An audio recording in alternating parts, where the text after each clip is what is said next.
करुणामयी माँ परम प्रभु श्री अरविंद सावित्री अध्ययन वर्गर समस्त भाई भौणी मानक माँ कृपा भिक्षा करुच्ची समस्त आम गत थर जहाँ पढ़ी ताला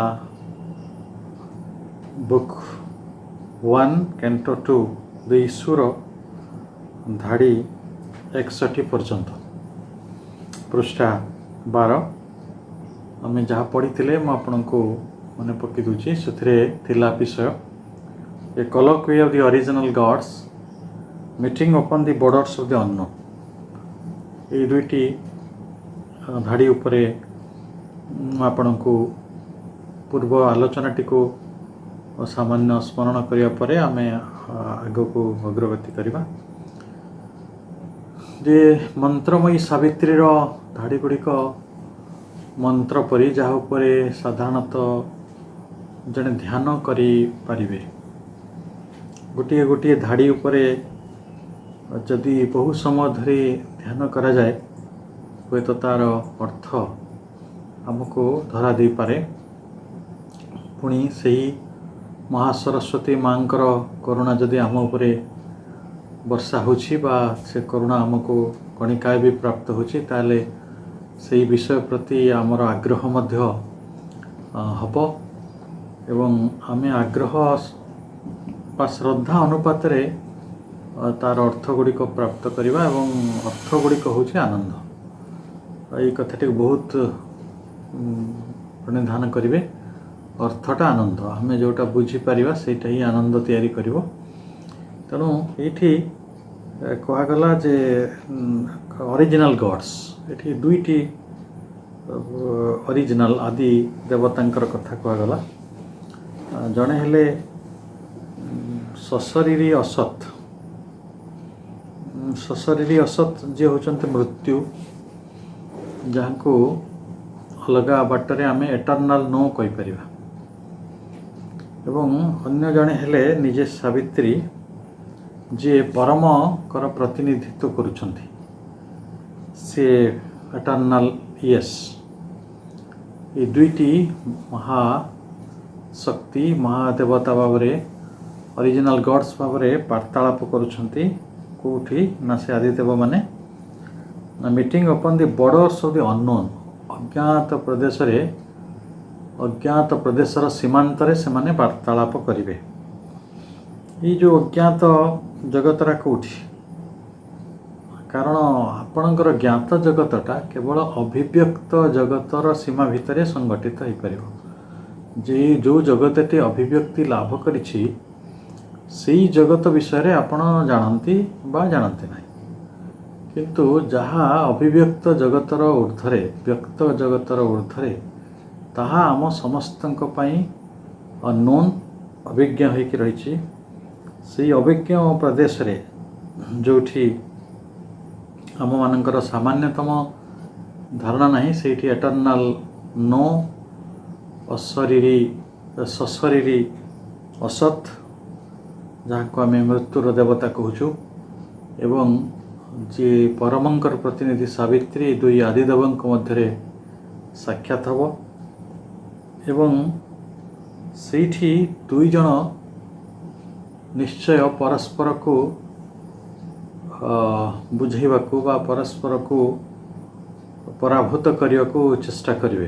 तार कारण से पराभयटा नहेले पराजयटी न आसिले कंक्रीटली माने जोटा कि प्रयोजनीय जहाँ पृथ्वीर विवर्तनर शेष कथा सेठी हुए तो पहुँची हब नहीं। एवं वर्तमान पई जेहेतु ये जो वार्ताला हम जो साक्षात हम सेटा भूमिटी प्रकृत में व्यक्त जगतर नुहे अभिव्यक्त जगतर नुहे। तेणु से भूमिटी अस्पष्ट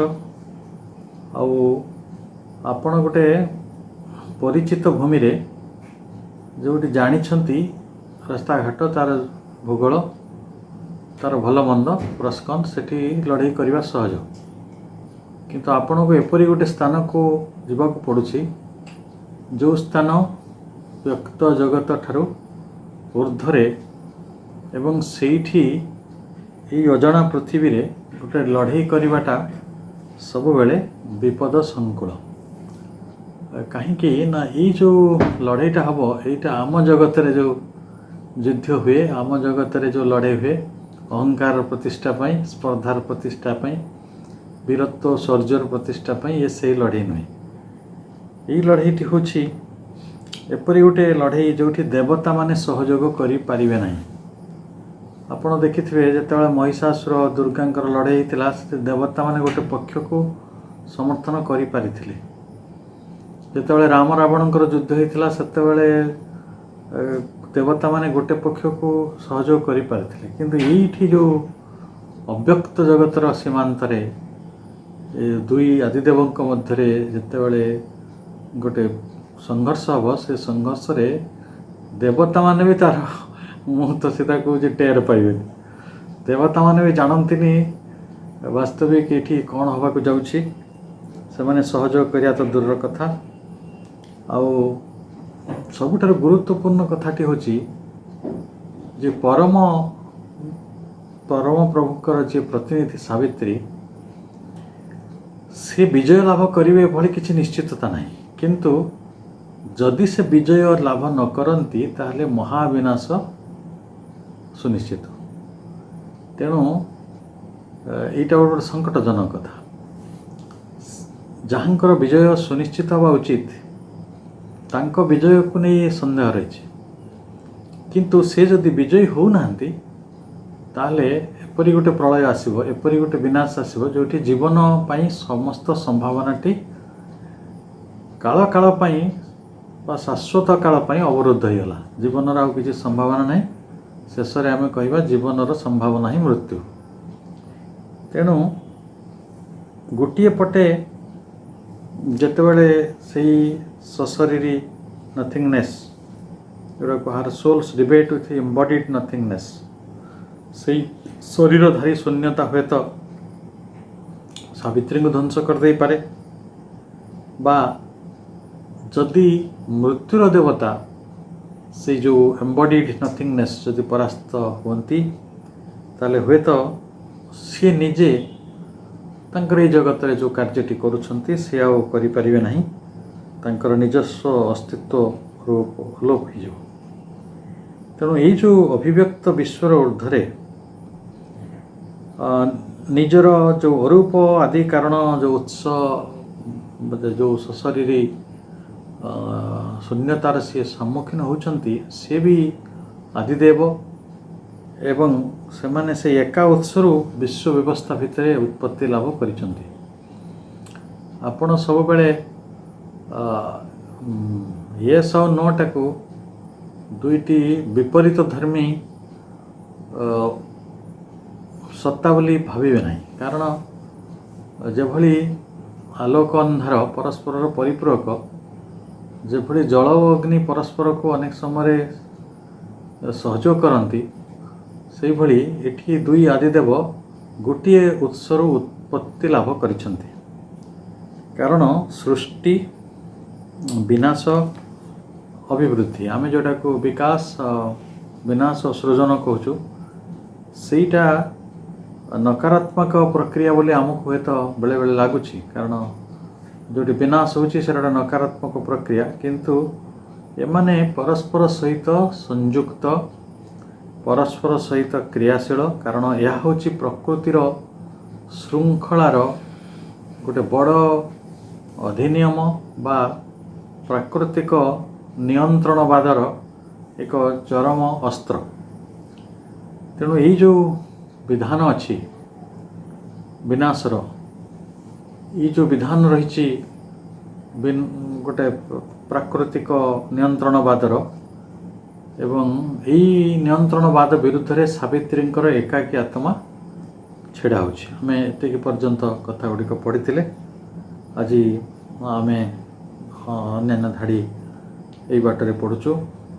on the bare peak where self is alone with naught, and life has no sense and love no place to stand, she must plead her case upon extinction's bars, In the world's death cave uphold life's helpless claim and vindicate her right to be and love. କୁହାଯାଉଛି on the bare peak. Bear କହିଲେ ଉନ୍ମୁକ୍ତ, pick କହିଲେ ଶିଖର, ସେଇ ଉନ୍ମୁକ୍ତ ଶିଖରରେ where self is alone with naught, ସେଇ ପରମଙ୍କର ପ୍ରତିନିଧିତ୍ୱ କରୁଥିବା ସାବିତ୍ରୀଙ୍କର ଆତ୍ମା ଏକୁଟିଆ କାହା ସହିତ ରହିଛନ୍ତି ନା with naught, କ୍ୟାପିଟାଲ ଏନ୍ ଲାଗିଛି, ସେଇ ଆଦିଦେବ ଏଟର୍ନାଲ नो ବା ସେଇ ନାସ୍ତି ଦେବତାଙ୍କର ସହିତ ସିଏ ଏକାକୀ ରହିଛନ୍ତି। ଦେଖନ୍ତୁ ନାସ୍ତିର ଦେବତା ସେତିକି ଭୟଙ୍କର, ତାକୁ ଶ୍ରୀଅରବିନ୍ଦ ପରବର୍ତ୍ତୀ ଧାଡ଼ି ଗୁଡ଼ାରେ କହୁଛନ୍ତି ଡୋଲୋରସ୍, ସେ ସେତିକି ବିପଦପୂର୍ଣ୍ଣ ଯେଉଁଗୁଡ଼ିକ ସାଧାରଣ ଅସ୍ତିତ୍ୱ ପକ୍ଷରେ ସହ୍ୟ କରିବା ବା ତାକୁ ସାକ୍ଷାତକାର କରିବା, ତାକୁ ସାମ୍ନା କରିବା, ତାର ସମ୍ମୁଖୀନ ହେବା ସର୍ବାଦୌ ଏକ ଜଟିଳ ବିଷୟ। ତେଣୁ ସେଇ ଯେଉଁ ଉନ୍ମୁକ୍ତ ଶିଖର, ସେଇ ଉନ୍ମୁକ୍ତ ଶିଖରଟି ପୁଣି ଅଭିବ୍ୟକ୍ତ ଜଗତର ଊର୍ଦ୍ଧ୍ୱରେ ଏକ ଅଜ୍ଞାତ ପ୍ରଦେଶ, ଯାହା କାହାକୁ କିଛି ଜଣା ନାହିଁ। ତ ସେଇ ଜାଗାରେ ତାଙ୍କର ଯେଉଁ ଆତ୍ମା ଏକୁଟିଆ ଏଲୋନ୍, ସେଟା ଆମେ ମୂଳରୁ କହିଛୁ କାହିଁକି ଏକୁଟିଆ ନା ଯେତେବେଳେ ଏଇ ଦୁଇ ଆଦିଦେବଙ୍କ ମଧ୍ୟରେ ଗୋଟିଏ ସଂଘର୍ଷ ହେଉଛି, ଜଣେ ଜଣକଙ୍କର ଅସ୍ତିତ୍ୱକୁ ବିପନ୍ନ କଲା ଭଳି ଯୁଦ୍ଧ, ଯେଉଁଠି ଗୋଟେ ପରିଣତିଟି ବଡ଼ ରେଡ଼ିକାଲ, ଗୋଟେ ପ୍ରକାର ରେଡ଼ିକାଲ ଟ୍ରୁଥରେ ମଣିଷକୁ ପହଞ୍ଚାଇବ, ଗୋଟେ ଆଇଦର ଆର୍ ପାର ଲଢ଼େଇ ଆମେ ଯେଉଁଟାକୁ ହିନ୍ଦୀରେ କହୁଛନ୍ତି, ଯଦି ରହିବ ମୃତ୍ୟୁ ରହିବ, ନହେଲେ ଜୀବନ ରହିବ। ଏଇଭଳି ଗୋଟେ ଲଢ଼େଇରେ ସେ ଆତ୍ମାଟି ଏକୁଟିଆ। ଏଇ ଏକାକିତ୍ୱଟାକୁ ଆମେ କେତେ ବେଶୀ ଆମର ତାଦାତ୍ମ୍ୟ ଦେଇକି ବୁଝିପାରୁଛୁ, ତାହା ତ ଗୋଟେ ମୂଳ କଥା, ବୁଝିବା ଉଚିତ ମଧ୍ୟ। କାରଣ ଏଇ ଜଗତରେ ଯେତେବେଳେ ଏକ ଆଧ୍ୟାତ୍ମିକ ସତ୍ୟ ପାଇଁ, ଗୋଟେ ବଡ଼ ବିପୁଳ ସତ୍ୟର ପ୍ରତିଷ୍ଠା ପାଇଁ ଲଢ଼େଇ ହୁଏ, ସେତେବେଳେ ସବୁ ସମୟରେ ଯିଏ ଲଢ଼େଇ ଆରମ୍ଭ କରନ୍ତି ବା ସେ ଲଢ଼େଇର ସମ୍ମୁଖୀନ ହୁଅନ୍ତି, ସେ ବହୁ ସମୟରେ ଭାରି ଏକୁଟିଆ ଥାନ୍ତି। ଏଇଟା ଗୋଟେ ଏକାକୀ ଆତ୍ମାର ଶକ୍ତିଶାଳୀ ପଦକ୍ଷେପ। ଏବଂ ଇଏ ହେଉଛି ସେଇ ବେୟାର ପିକ୍, ଇଏ ହେଉଛି ସେଇ ଉନ୍ମୁକ୍ତ ଶିଖର, ସେଇ ଅଜ୍ଞାତ ପ୍ରଦେଶ, ସେଇ ବିପଦପୂର୍ଣ୍ଣ ସ୍ଥାନ, ସେଇ ଅଜ୍ଞାତ ସ୍ଥାନ ଯାହା ଅଭିବ୍ୟକ୍ତ ଜଗତର, ବ୍ୟକ୍ତ ଜଗତର ଊର୍ଦ୍ଧ୍ୱରେ ଅବସ୍ଥିତ। ସେଇଠି ଲାଇଫ୍ ହେଜ୍ ନୋ ସେନ୍ସ, ଜୀବନର କିଛି ଅର୍ଥ ନାହିଁ। ମୃତ୍ୟୁ ପାଖରେ ଜୀବନର କି ଅର୍ଥ ଅଛି? ଇଏ ହେଲା ଗୋଟେ ଦିଗ। ଯେଉଁ ଆଦିଦେବଙ୍କ ସାମ୍ନାରେ ଜୀବନ ଆଜି ଛିଡ଼ା ହେଇଛି, ତାର ଦାବି କରୁଛି ତାର ଅଧିକାର, ସେଇ ଦେବତା ଯିଏ ମୃତ୍ୟୁକୁ କେବଳ, ଜୀବନକୁ କେବଳ ମୃତ୍ୟୁ ଦେବା ଶିଖିଛନ୍ତି, ତାଙ୍କ ପାଇଁ ଏଇ କଥାର କିଛି ଅର୍ଥ ନାହିଁ। ଇଏ ଗୋଟେ ସେନ୍ସରେ ହେଇପାରେ। ଅନ୍ୟ ସେନ୍ସରେ ଯଦି ଆମେ ବୁଝିବା ଯେ ଇଏ ହେଉଛି ଯେହେତୁ ଗୋଟେ ଅବ୍ୟକ୍ତ ଜଗତର ଘଟୁଛି ଏଇ ଘଟଣାଟି, ଏଇ ବାର୍ତ୍ତାଳାପଟି, ଏଇ ଯୁଦ୍ଧଟି, ଏ ଡିବେଟ୍, ଯେଉଁ ତର୍କ ବିତର୍କ ହେବ, ସେଇଠି ହୁଏତ ଜୀବନର କିଛି ମାନେ ନାହିଁ। କାରଣ ସେଇଟା ବ୍ୟକ୍ତ ଜଗତ ନୁହେଁ। ବ୍ୟକ୍ତ ଜଗତରେ ଜୀବନର ମାନେ ଥାଇପାରେ। ଆଉ ଗୋଟେ ବହୁ ସୁନ୍ଦର କଥା, ବହୁ ସୁନ୍ଦର ଧାଡ଼ି କାବ୍ୟିକ ଢଙ୍ଗରେ କୁହାଯାଇଛି, and love no place to stand. ଯଦି ଜୀବନ ନାହିଁ ତାହେଲେ ସେଇଠି ମଧ୍ୟ ପ୍ରେମର ପାଦ ପକାଇବା ପାଇଁ ଜାଗାଟିଏ ନାହିଁ। Love no place to stand. ଦେଖନ୍ତୁ, ଯେଉଁଠି ଜୀବନ ନାହିଁ, ଚେତନା ନାହିଁ, ସେଇଠି ପ୍ରେମର ଅସ୍ତିତ୍ୱ ହୁଏତ ଅଛି। ଦିବ୍ୟ ପ୍ରେମ ହୁଏତ ଆଲୋକ ହେଇକି ରହିଛନ୍ତି, ହୁଏତ ଅନ୍ଧକାର ହେଇକି ରହିଛନ୍ତି, ହୁଏତ ନୀରବତା ହେଇକି ରହିଛନ୍ତି, ହୁଏତ ଶବ୍ଦ ହେଇକି ରହିଛନ୍ତି, କିନ୍ତୁ ତାକୁ ଅନୁଭବ କରିବା ପାଇଁ ସତ୍ତାଟିଏ ନାହିଁ। ତେଣୁ ଯେଉଁଠି ଜୀବନଟାକୁ ଅସ୍ୱୀକାର କରାଯାଉଛି, ଯେଉଁଠି ଜୀବନର କିଛି ମହତ୍ତ୍ୱ ନାହିଁ, ସେ ଗୋଟେ ଗୌଣ ବା ଗୋଟେ ଅବହେଳିତ ଜିନିଷଟେ। ଲାଇଫ୍ ହେଜ୍ ନୋ ସେନ୍ସ, ଜୀବନର କିଛି ବୋଧ ନାହିଁ, ସେଇ ଜୀବନର କିଛି ଅର୍ଥ ନାହିଁ। ତ ସେଇଠି ପ୍ରେମର ପାଦ ରଖିବାକୁ ଜାଗା ବି କାହିଁ, ସ୍ୱାଭାବିକ କଥା। ତାପରେ ସି ମଷ୍ଟ ପ୍ଲିଡ୍ ହର୍ କେସ୍ ଓପନ୍ ଏକ୍ସଟିଂସନ୍ସ ଭର୍ସ। ସି କହିଲେ ସେଇ ପରମଙ୍କର ପ୍ରତିନିଧି ଯିଏ ଏହି ପୃଥିବୀକୁ ଅବତରଣ କରିଛନ୍ତି, ଅବତରି ଆସିଛନ୍ତି, ଏହି ଜଗତକୁ ତା'ର ଅପବିଧି କବଳରୁ ମୁକ୍ତ କରିବା ପାଇଁ ସେ ବର୍ତ୍ତମାନ ପ୍ଲିଡ୍ ହର୍ କେସ୍। ଆପଣ ଜାଣନ୍ତି ଓକିଲମାନେ ତାଙ୍କ ମକଦ୍ଦମା ଲଢ଼ନ୍ତି, ସେଟାକୁ କୁହନ୍ତି ପ୍ଲିଡ଼ିଂ। ଆଉ ସେଇଠି ଯେଉଁ ଯୁକ୍ତିତର୍କ ହେଉଛି, ନିଜ ତରଫରେ ନିଜ ମକଦ୍ଦମାଟିକୁ ସେ ଲଢ଼ୁଛନ୍ତି।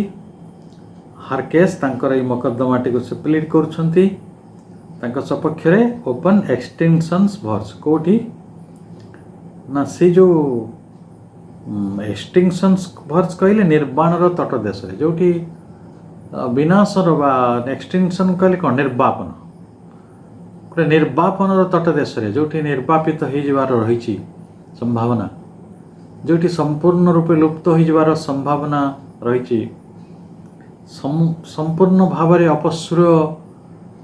ଅପସରିଯିବାର, ଅପଶ୍ରୟମାନ ହୋଇଯିବାର ସମ୍ଭାବନା ରହିଛି।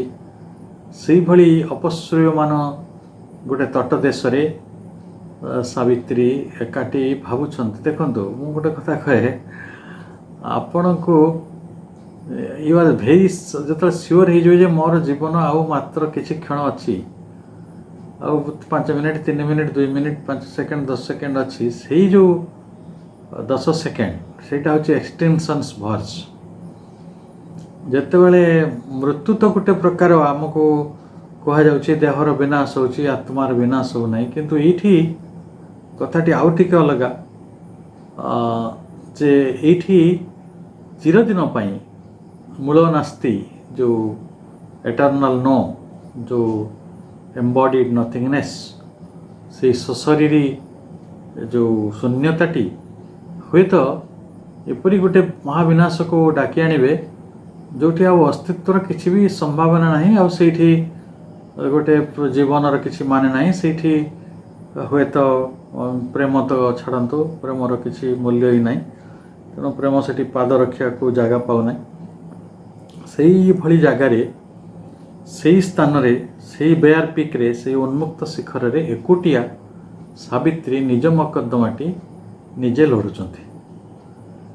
ଏବଂ in the worlds death Kaif, এই ପୃଥିବୀଟାକୁ ଆପଣ ଗୋଟେ ମୃତ୍ୟୁ ଗୁମ୍ଫା ବୋଲି କହିପାରନ୍ତି, କାରଣ ଏଇଠି ଯିଏ ଆସେ ତାକୁ ମୃତ୍ୟୁ ମୁଖରେ ପଡ଼ିବାକୁ ପଡ଼େ। ସେ ଗୋଟେ ପ୍ରଜାପତି ହେଇଥାଉ, ଗୋଟେ କୁନି ଚଢ଼େଇ ହେଇଥାଉ, ଗୋଟେ ଉଚ୍ଚତର ମଣିଷଟି ହେଇଥାଉ, ବା ଋଷିମୁନି ହେଇଥାନ୍ତୁ, ରାଜା ହେଇଥାନ୍ତୁ, ଭିକାରୀ ହେଇଥାନ୍ତୁ, ଆଉ ଯିଏ ବି ହେଇଥାନ୍ତୁ, ଗଛପତ୍ର ବି ହେଇଥାନ୍ତୁ, ଏଇଠି ମୃତ୍ୟୁଟା ଗୋଟେ ସର୍ବକାଳୀନ ସତ୍ୟ ହେଇକି ରହିଛି। ତେଣୁ ଆମେ ଏଇଟାକୁ ମର୍ତ୍ତ୍ୟ, ମରଣଶୀଳ, ମରଣର ଭୂମି ଆଉ ବୋଲି ଜାଣୁ। ଏଇ ଯେଉଁ ଜଗତର ଯେଉଁ ମୃତ୍ୟୁ ଗୁମ୍ଫା ରହିଛି, ଅଫହୋଲ୍ଡ ଲାଇଫ୍ସ ହେଲ୍ପଲେସ୍ କ୍ଲେମ୍। ଅପହୋଲ୍ଡ କହିଲେ ତାକୁ ସାବ୍ୟସ୍ତ କରିବା, ତାକୁ ଉପସ୍ଥାପନ କରିବା। ସେ କାହାର? ଲାଇଫ୍ସ ହେଲ୍ପଲେସ୍ କ୍ଲେମ୍, ଜୀବନର ଅସହାୟ ଦାବିଟିକୁ ସେ ଉପସ୍ଥାପନ କରାଯାଉଛି। ଦେଖନ୍ତୁ, ଯେତେବେଳେ ବାରମ୍ବାର ଜଣେ ମଣିଷ ମୃତ୍ୟୁ ନିକଟରେ ହାର ମାନିଛି ଏବଂ ଜୀବନକୁ ବିସର୍ଜି ଦେଇଛି, ସେତେବେଳେ ଜୀବନ ଯେତେବେଳେ ନିଜେ କିଛି ଅର୍ଥ ପାଉନାହିଁ, ଯେତେବେଳେ ଜୀବନ ସ୍ୱାଭାବିକ ଭାବରେ ଅସ୍ୱୀକୃତ ହେଉଛି, ଯେଉଁଠି ପ୍ରେମ ପାଇଁ କିଛି ପାଦ ରଖିବାକୁ ଜାଗା ନାହିଁ, ସେଇଭଳି ଗୋଟେ ମୃତ୍ୟୁ ଗୁମ୍ଫା ଭିତରେ କାଳ ବଞ୍ଚି ରହିବା ପରେ କ୍ଷୀଣ ଆଉ ଅସହାୟ ହୋଇପଡ଼ିଥିବା ଜୀବନ, ଯେ ଜୀବନ ଅବଧାରିତ ଭାବରେ ମୃତ୍ୟୁକୁ ସ୍ୱୀକାର କରି ନେଇଛି, ସିଏ କେତେ କ୍ଷୀଣ ସ୍ୱରରେ ହୁଏତ ଅମୃତଟିଏ କାମନା କରୁଥିବ ଏବଂ ସେଥିପାଇଁ କବି ଏଠି କହୁଛନ୍ତି ଏଇଟା ଜୀବନର ଗୋଟେ ହେଲ୍ପଲେସ୍ କ୍ଲେମ୍, ଜୀବନର ଗୋଟେ ଅସହାୟ ଦାବି। କାରଣ ଯେଭଳି ବହୁବାର ପରାଜୟ ଭୋଗି ସାରିଥିବା ଜଣେ ବ୍ୟକ୍ତି ଆଉ ବିଜୟର ବେଶୀ ଆଶା ରଖିପାରେ ନାହିଁ ଏବଂ ଅନେକ ସମୟରେ ସେ ବିଜୟରେ ସିଏ ତାର ସ୍ପୃହାଟିକି ମଧ୍ୟ ହରାଇ ବସେ, ତ ସେଇଭଳି ଗୋଟେ ପରିସ୍ଥିତି। ତେଣୁ ମୃତ୍ୟୁର ଗୁମ୍ଫାରେ କବଳିତ ଜୀବନ ସିଏ ନିଜ ପାଇଁ ଏକ ଅସହାୟ ଦାବି ସତେ କରୁଛି ଏବଂ ସେ କାହାଙ୍କ ଜରିଆରେ ସେ ଦାବିଟି କରୁଛି ନା ସାବିତ୍ରୀଙ୍କ ଜରିଆରେ, ଯିଏ ସେଇ ଏଟର୍ନାଲ୍ ୟେସ୍ ବା ପରମ ଆସ୍ତିକଙ୍କର ପ୍ରତିନିଧି ହେଇକି ଯେଉଁ ପରମ ଦେବତା, ନାସ୍ତିର ଦେବତା, ତାଙ୍କ ସହିତ ସେ ଲଢ଼ୁଛନ୍ତି ଜୀବନର ଦାବି ପାଇଁ। and vindicate her right to be and love। ତେଣୁ ଏଠି vindicate ଅର୍ଥ ନିଜର justify the truth of, ନିଜ ଅଧିକାର, ସେ ନିଜ ଅଧିକାର ମାଗୁଛନ୍ତି। ସେ ଅଧିକାରଟି କ'ଣ? ଜୀବନର ଅଧିକାର କ'ଣ? ଜୀବନର ଅଧିକାର ହେଲା ରାଇଟ୍ ଟୁ ବି, ରହିବାର ଅଧିକାର, ତିଷ୍ଠି ରହିବାର ଅଧିକାର, ବଞ୍ଚି ରହିବାର ଅଧିକାର। ଏଇ ଯେଉଁ ରାଇଟ୍ ଟୁ ବି, ଆଉ ରାଇଟ୍ ଟୁ ବି କ'ଣ ପାଇଁ ସେ ରହିବ? ଜୀବନ ଏଠି କ'ଣ ପାଇଁ ରହିବ ନା ଜୀବନର ଆଉ ଗୋଟେ ବଡ଼ କାମ ଅଛି, ସେଟା ହେଲା ଆଣ୍ଡ ଲଭ୍, ଭଲ ପାଇବା ପାଇଁ। ତେଣୁ ଜୀବନ ଅଛି ତ ପ୍ରେମ ଅଛି, ପ୍ରେମର ଅନୁଭବ ଅଛି। ତେଣୁ ଏଇ କଥାର, ଏଇ ଯେଉଁ ଦାବିଟିକୁ ଯଥାର୍ଥ ବୋଲି ସାବ୍ୟସ୍ତ କରିବା ପାଇଁ ସାବିତ୍ରୀ ସେଇ ଉନ୍ମୁକ୍ତ ଶୂନ୍ୟ ନାସ୍ତି ସହିତ, ମୂଳ ନାସ୍ତି ସହିତ ଏକୁଟିଆ ରହିଛନ୍ତି, ଯେଉଁଠି ନିର୍ବାପନର ବା ଅପଶ୍ରୂୟମାନ ଅବସ୍ଥାର ଗୋଟେ କୂଳ ରହିଛି, ଅବସ୍ଥା ରହିଛି। ସେଇ ଜାଗାରେ ସେ ନିଜ ପାଇଁ ଲଢ଼ୁଛନ୍ତି ଏବଂ ସେଇ ଲଢ଼େଇରେ ଯେଉଁ ବିଜୟଟି ଆସିବ ସେଇଟା ପୃଥିବୀର ଭାଗ୍ୟ ବା ସବୁ ଜୀବନର ଭାଗ୍ୟଟିକୁ, ପରିଣତିଟିକୁ, ନିୟତିଟିକୁ ନିର୍ଦ୍ଦିଷ୍ଟ କରିଦେବ। ତେଣୁ ଆମେ ମୃତ୍ୟୁ କ'ଣ କରୁଛି, ଯାହା କଥାରେ ଆମେ ବାରମ୍ବାର ପଢ଼ିଥିଲେ ଯେ ଏଇ ପୃଥିବୀର ହେଉଛି କ'ଣ, ମୃତ୍ୟୁର ଗୋଟେ ଆଡ୍ଡାସ୍ଥଳ ଏ ପୃଥିବୀଟି। କାରଣ ଏଇ ପୃଥିବୀରେ ମୃତ୍ୟୁ ଛାଡ଼ିକି ଆଉ କିଛି ବଡ଼ ବାସ୍ତବତା ନାହିଁ। ଏକମାତ୍ର ବାସ୍ତବତାର ପରେ ମୃତ୍ୟୁ ଦେଖାଦେଇଛି। ସେ ଗୋଟେ ଶିଶୁ ପାଇଁ ମୃତ୍ୟୁ ଆସୁଛି, ଗୋଟେ ବୃଦ୍ଧ ପାଇଁ ଆସୁଛି, ଗୋଟେ ବୃକ୍ଷ ପାଇଁ ବି ଆସୁଛି, ଗୋଟେ ଗୁଳ୍ମ ପାଇଁ ବି ଆସୁଛି, ଗୋଟେ ଫୁଲ ପାଇଁ ଆସୁଛି, ଗୋଟେ ପ୍ରଜାପତି ପାଇଁ ଆସୁଛି, ମହୁମାଛି ବି ଏଠି ମରୁଛି। ତେଣୁ କିନ୍ତୁ ଜୀବନ ଚାହେଁ କ'ଣ? ଜୀବନ ଚାହେଁ ତିଷ୍ଠି ରହିବା, ଜୀବନ ଚାହେଁ ଭଲ ପାଇବା। ତେଣୁ ତିଷ୍ଠି ରହିବା ଆଉ ଭଲ ପାଇବାର ଏଇ ଅଧିକାରଟାକୁ ସାବ୍ୟସ୍ତ କରାଯାଉଛି ଏବଂ ସେଇ ଯୁକ୍ତିଟିକୁ ହୁଏତ ସେଇ ସଶରୀରୀ ମୂଳ ଦେବତାଙ୍କ ସହିତ ସାବିତ୍ରୀ ପରମ ପ୍ରଭୁଙ୍କର ପ୍ରତିନିଧି ହୋଇ ଜୀବନ ପାଇଁ ଦାବି କରୁଥିବେ ଏବଂ ଜୀବନର ଅଧିକାର ମାଗୁଥିବେ। ଜୀବନ ଅସହାୟ ନୁହେଁ, ଜୀବନ ଏଠି ମୃତ୍ୟୁ କବଳିତ ହେବାକୁ ଆସିନାହିଁ, ସେ ଏଠି ରହିବାକୁ ଆସିଛି, ତିଷ୍ଠି ରହିବାକୁ ଆସିଛି ଏବଂ ସେ ଭଲ ପାଇବାକୁ ଆସିଛି। ତେଣୁ ଭଲ ପାଇବାକୁ ପାଦ ପକାଇବାର ଜାଗା ଦେବାକୁ ପଡ଼ିବ, ପ୍ରେମର ପୃଥିବୀ ତିଆରି କରିବାକୁ ପଡ଼ିବ। ଯେଉଁଠି ମୃତ୍ୟୁର ପୃଥିବୀ ଅଛି ସେଇ ଜାଗାରେ ବିକଳ୍ପ ଭାବରେ ଅମରତ୍ୱର ପୃଥିବୀ କେବଳ ନୁହେଁ, ପ୍ରେମର ପୃଥିବୀ ମଧ୍ୟ ପ୍ରତିଷ୍ଠିତ ହେବା ଉଚିତ।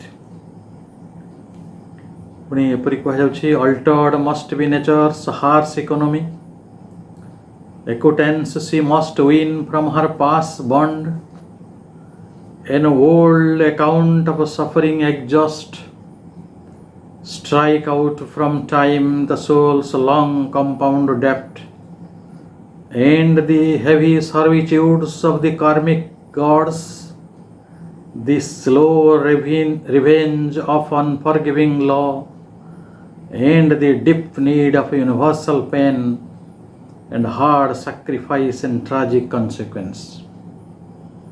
ପୁଣି ଆମେ ଜୀବନର ପ୍ରକୃତି ସହିତ ସମ୍ବନ୍ଧ, ପ୍ରକୃତି କିଭଳି ଭାବରେ आमको कठोर व्यवस्था भितर जीवन को बांधि देछि तार कर्मर अधीन ही आम केमती रोचु से कथा गुड़िक कहुच्छी तेणु आम ताको धाड़ी धाड़ी पढ़ा altered must be nature's harsh economy harsh economy कहले गोटे निष्ठुर क्रूर व्यवस्था जे गोटे राजा थिबे जे अधिक कर बसाउे प्रजा मान पीड़ा दौथे तो सेटा आम हार्स इकोनॉमी कहवा जी गोटे जने कठोर प्रशासक अच्छा से कठोर प्रशासन रे जो मनीष मैंने प्रताड़ित होती अस्थिर होती कष्ट पाती ताको आम हार्स इकोनॉमी कहवा ये जगत रे गोटे नेचर्स हार्स इकोनॉमी रही से हार्स इकोनॉमी एटा कौन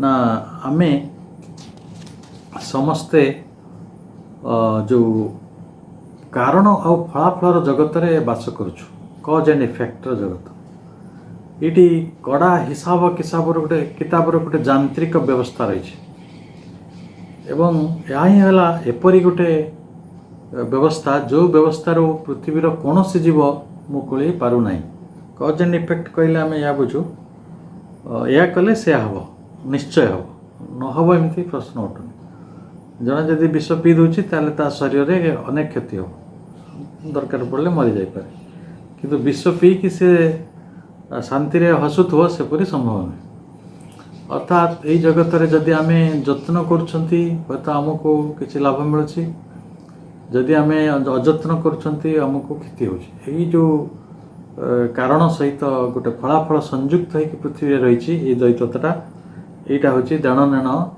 ये पृथ्वीटी हूँ हार्स इकोनॉमी आम जदि भल चिंता करुँ आम आमर चेतनार समृद्धि होदि आम भल कर चिंता करूँ हे तो आम निजे निजर क्षतिर कारण हो तेणु ये जो कठोर व्यवस्था से ही व्यवस्थाटा कौन हवा दरकार अल्टर्ड मस्ट बी यहाँ बदलवा उचित ये बदलवा संपर्क रे कवि कहते एटा केमिति बदलिबो ना acquittance she must win from her past bond तेणु अतीत जीवनर गोटे बोझ अतीत जीवनर गोटे बंधन आम पाखे रही से अतीत जीवनर बंधन गुड़िक ठारू आमको गोटे मुक्तिपत्र आने पड़ो एक्विटेंस ये मुक्तिपत्रटी किपरि आनी पारिबा ये विषय आम आलोचना को आम जारी रखि ये जगत रे जन्म हेले मरिबा पड़े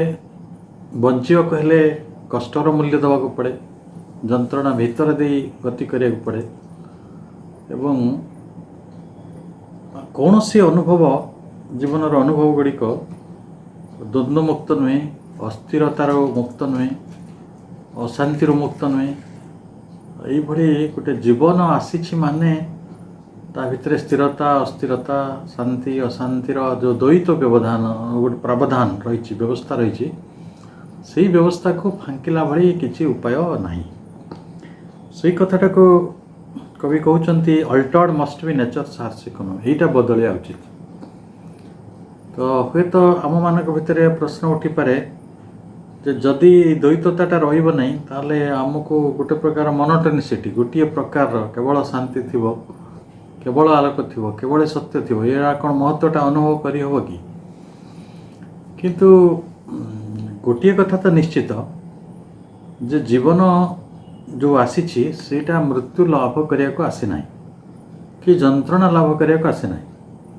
से आनंद मध्यरु आसी आनंद मध्य अवस्थान करुच्ची और आनंद मध्य को ता भितर विलीन हो किंतु मझिरे जो अनुभव गुड़िक आसूची तार मूल सत्व बा मूल धर्म मूल सत्य मूल उपादान यार यहाँ विरुद्धाचरण हो तो सही संपर्क रे कथाटी अच्छी एवं आध्यात्मिक यात्रा गुड़िक से बिंदु आरंभ हो किभली जीवन को प्रकृत रे विन्यास दि जाई परिबो प्रकृत विकास करा जाई परिबो प्रकृत समृद्धि जीवन पाई अणा जाई परिबो प्रकृत शांति अणा जाई परिबो एवं जहाँ आम विकास बोली कहूँ यथार्थ विकास चेतनार विकास यहाँ संभव हो पार यहाँ केतबेले हम ना जितेबाला acquittance she must win from her past bond ତାଙ୍କ ଅତୀତର କିଛି ବନ୍ଧନ ଅଛି, ପାଷ୍ଟ ବଣ୍ଡ।